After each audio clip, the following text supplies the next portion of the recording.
les mecs, on se retrouve dans cette nouvelle vidéo. Donc dans cette vidéo, on va aborder le thème du décor.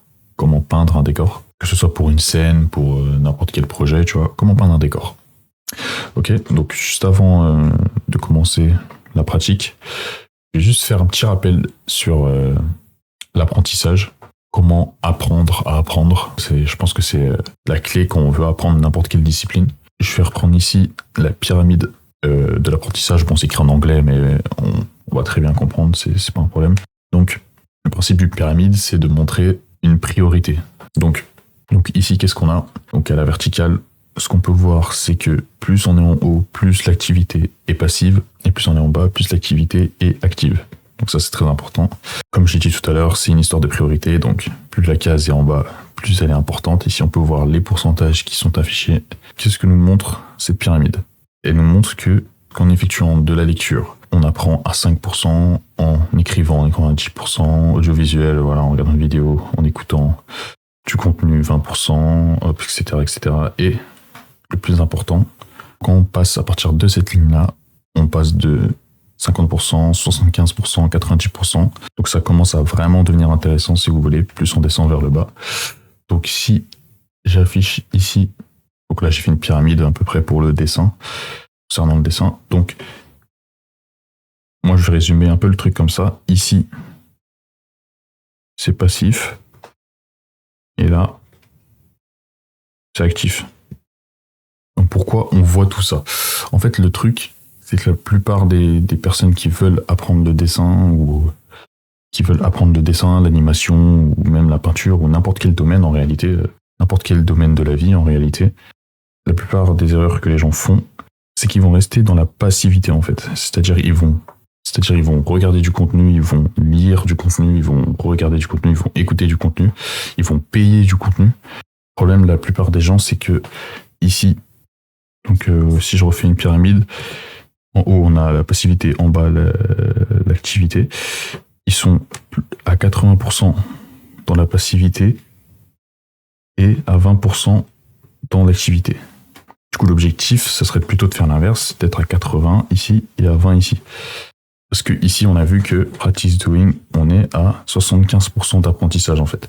Rien que le mec qui pratique au quotidien défonce le mec qui passe son temps à regarder du contenu, à lire du contenu et à donner l'illusion à son cerveau qu'il est en train d'apprendre. Parce que quand on regarde du contenu, on lit du contenu, on peut peut-être se dire, voilà, je suis en train d'apprendre, je suis en train de comprendre des choses. Il faut comprendre des choses au début, hein, c'est important.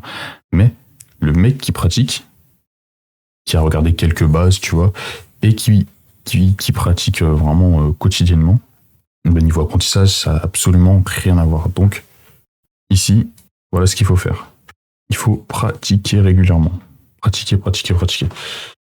Donc, bien évidemment, il faut regarder un peu de contenu au début, hein, et quelques bases, mais vraiment très peu. En plus, j'ai dit 20, 80, mais peut-être même que c'est moins, en fait. Une fois que l'information, elle est ancrée dans ta tête, limite, t'as plus besoin de regarder du contenu. Tu deviens un robot, genre. Ça, tu bourrines cette étape-là. Après, c'est sûr, au niveau motivation, c'est plus compliqué.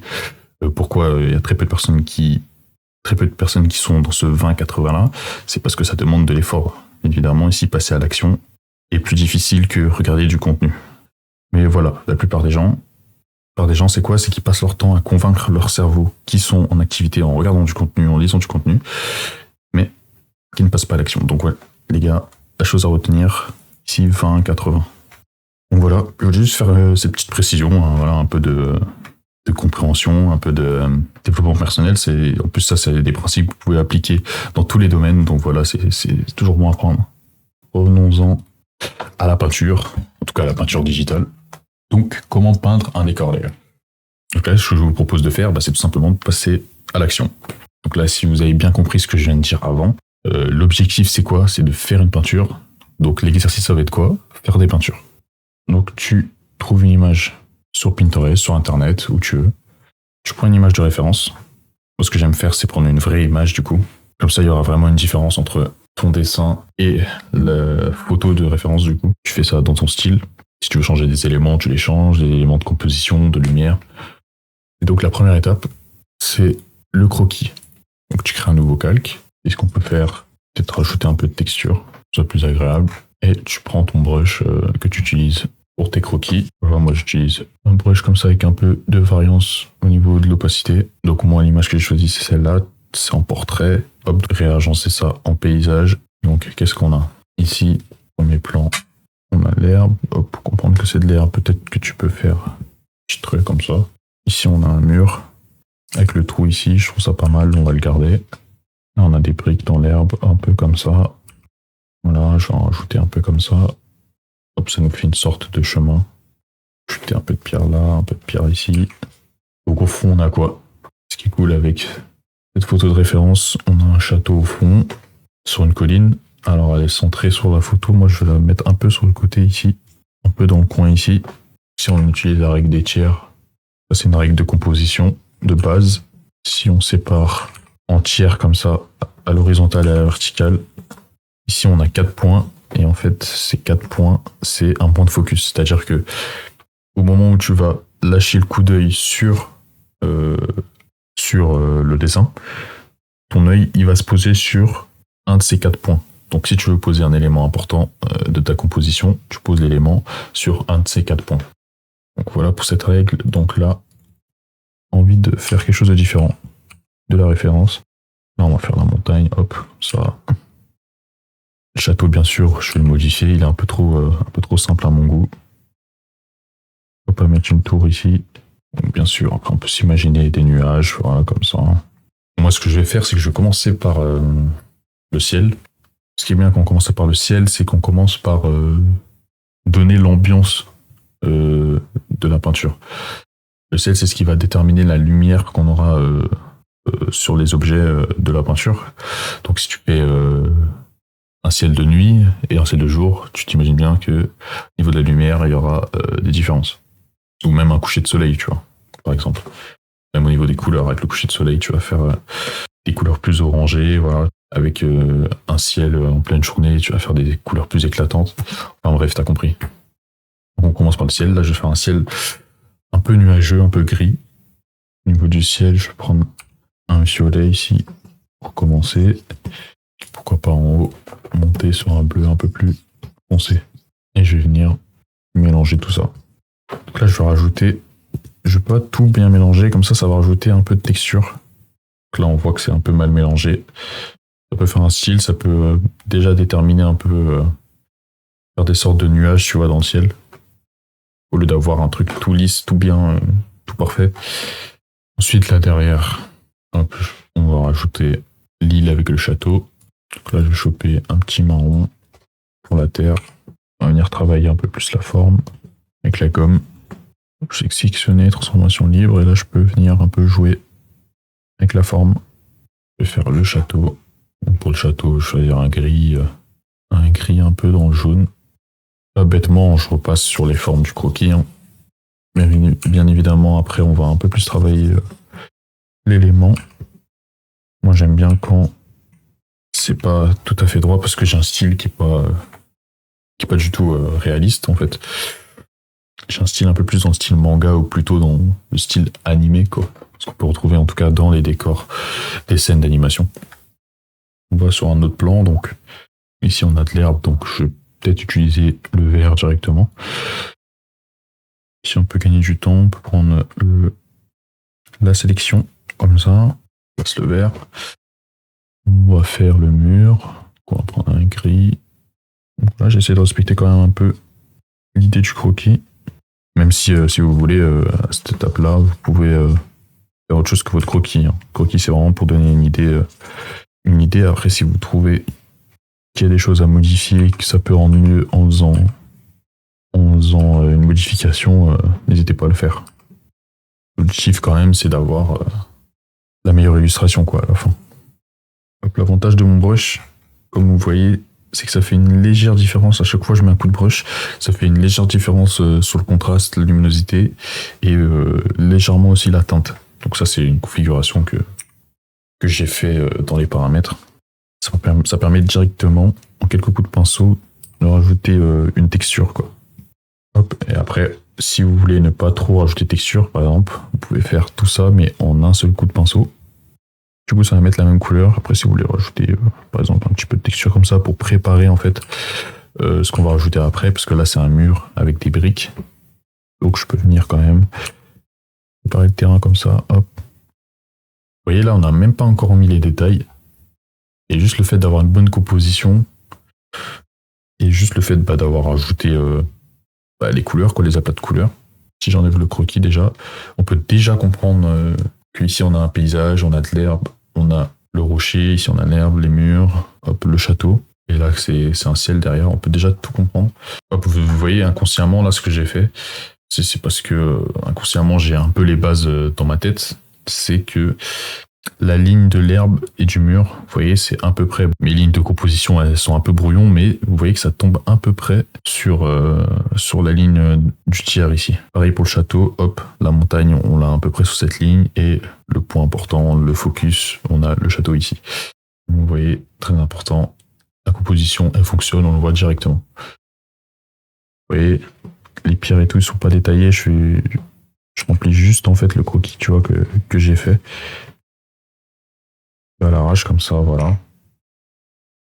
Là devant, j'ai oublié, ici on a un gros rocher. Sur l'herbe, on a un léger chemin de terre. Peut-être changer de brush. Vraiment, hop, c'est un chemin directement. Ici, cette pierre, bien évidemment, elle est plus grosse pour comprendre, pour mettre un peu de perspective, tu vois. Hop, la pierre ici, elle va être plus grosse que les pierres au fond. Et ce que je vais faire, c'est que je vais rajouter une couche où je vais rajouter plus de détails. Et vous allez voir qu'en fait, là, ce line que je vais faire, plus tard, je vais le garder, en fait. Je vais le garder parce que ça fait un style. Ça fait partie du style que je garde, moi, le style d'animé, là, le style de décor d'animé, que je garde justement pour mes paysages. Parce que moi, voilà, pour mes productions, pour mes animations, je veux vraiment garder ce style. J'essaie de m'inspirer un peu des décors qu'on a en ce moment sur l'animé One Piece. Les décors, ils ont pas mal de contours, en fait. C'est assez bizarre, mais ça rend tellement bien. J'essaie de vous montrer comme ça des images au montage. Par contre, ça doit être assez fin. Comme j'ai dit, je vais rajouter des contours. Pourquoi pas modifier la forme de base. On va rajouter un peu de 3D en fait dans tout ça. Pourquoi pas ici rajouter une muraille comme ça. Pas rajouter trop de détails non plus parce que le château il est quand même assez loin. Et quand un élément est loin, il a moins de détails forcément. Si on a une petite arche comme ça, ici pareil, un peu cassé. On va rajouter des fenêtres directement à cette étape. Après voilà, on peut jouer avec l'opacité ici, peut-être pas mettre à 100%. Tu vas venir remplir correctement la forme. On va rajouter un calque. Du coup, ce qu'on va faire ici, au niveau de la direction du soleil, pourquoi pas rajouter sur le croquis, tiens. Hop, le soleil comme ça. Ici, je vais sélectionner cette couleur. Je vais reprendre une couleur vraiment sombre, un marron vraiment sombre pour... Tranquillement, on vient rajouter l'ombrage. Voilà, en gros, à peu près. Et ensuite, on va... Ici pour l'ombrage, j'ai choisi une couleur un peu plus bleutée, justement, c'est parce que le ciel, il est un peu bleu, donc je choisis toujours une couleur en rapport avec l'environnement, en fait. Là, on a le ciel qui est bleu, forcément.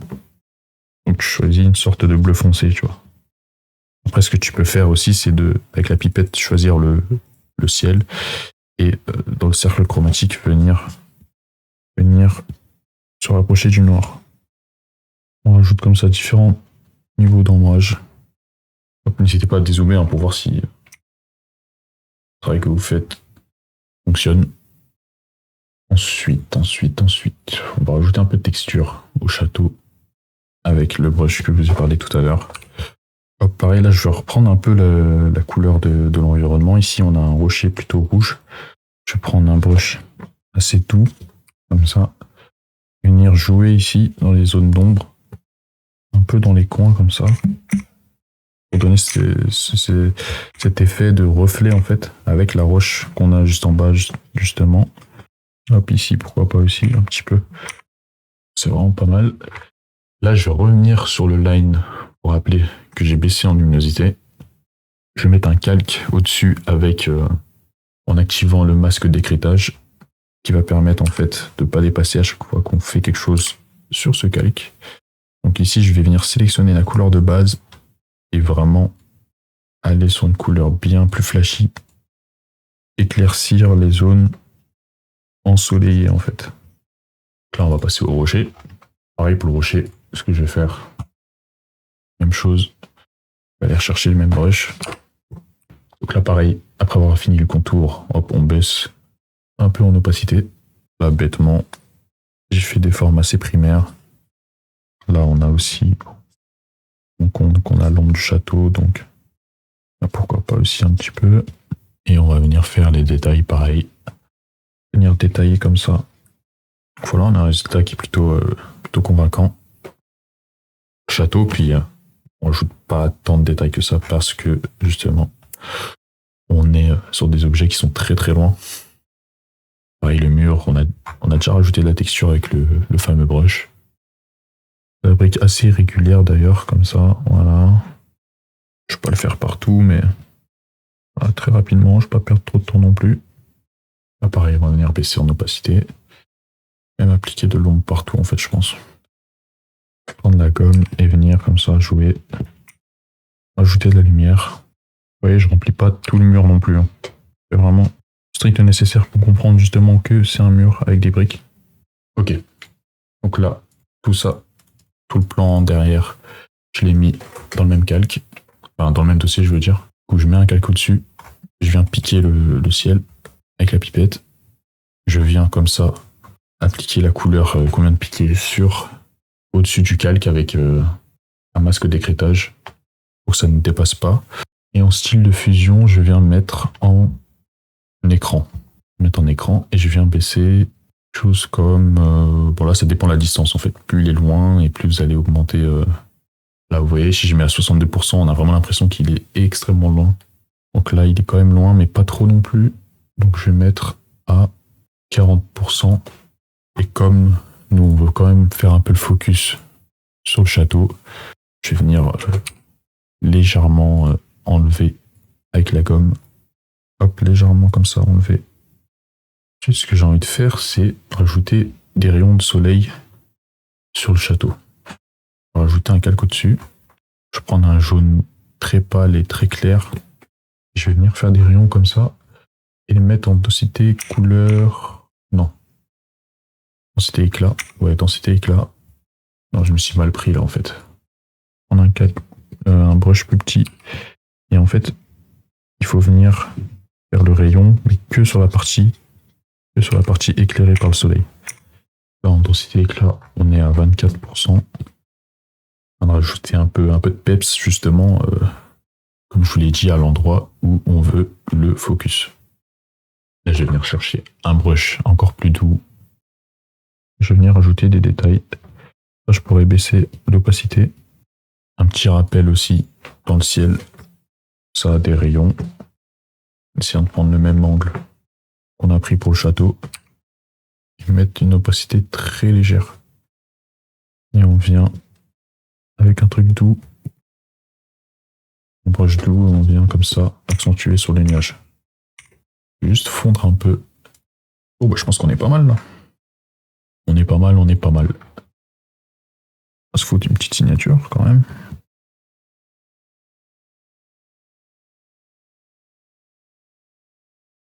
Ok les gars, juste surtout important. Les premiers décors, les premiers exercices comme ça que vous allez faire, vous allez peut-être pas forcément finir vos premiers décors. Mais c'est pas grave, faut que vous... on y revient à la pyramide, hein, faut que vous continuez à pratiquer, hein, vraiment. Ici, là, vous bourrinez la pratique, justement pour que vous puissiez plus rapidement possible finir vos travaux. Et le fait de finir vos travaux, ça va vous apporter une satisfaction qui, justement, va vous faire entrer dans un cercle vertueux, en fait. Donc voilà, c'était tout pour cette vidéo. Si je vous ai rapporté de la valeur, les gars, faites-le moi savoir. Faites-le moi savoir, mettez un commentaire, un j'aime. Voilà, c'est très important pour moi. En plus de ça, ça vous coûte rien, donc on est gagnant-gagnant. On se dit dans une prochaine vidéo où je vais sûrement traiter un autre thème. Et ciao.